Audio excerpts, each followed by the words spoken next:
సంఘటన చూచి మోకాలుంచి ఒక మాట అన్నాడు, ఈయన నిజంగా దేవుని కుమారుడే. ఇవన్నీ జరిగిన తర్వాత అర్థమైంది, ఈయన మామూలు ఆయన కాదు. ఈ రోజున నీ పరిస్థితి ఏమన్నావని, భూకంపం రాని, సూర్యుడు చీకటైపోని, ఏది అయితే నీకు వ్యతిరేకంగా ఉన్నావో అవన్నీ వ్యతిరేకంగా మారని, సిలువ దగ్గర నుండి దూరం అవ్వకు, అన్నీ అర్థమయ్యేది చేపిస్తాడు ఆయన.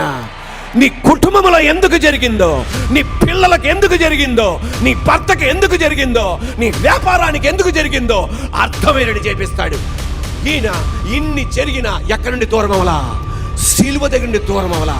అనేక మంది సిలువ దగ్గర నుండి దూరం అయిపోయారు, శిష్యులు సిలువ దగ్గర నుండి దూరం అయిపోయారు, అందరూ దూరం అయిపోయారు. కానీ ఈ శతాధిపతి, ఈ సెంచూరియన్ సిలువ దగ్గర నుండి దూరం అవ్వలా, అర్థమైనది చేపించాడు. నీ కష్టాలలో, నీ ఇబ్బందిలో, నీ కన్నీరులో దేవుని దగ్గర నుండి దూరం అవ్వద్దు, అర్థమైనది చేపిస్తాడు.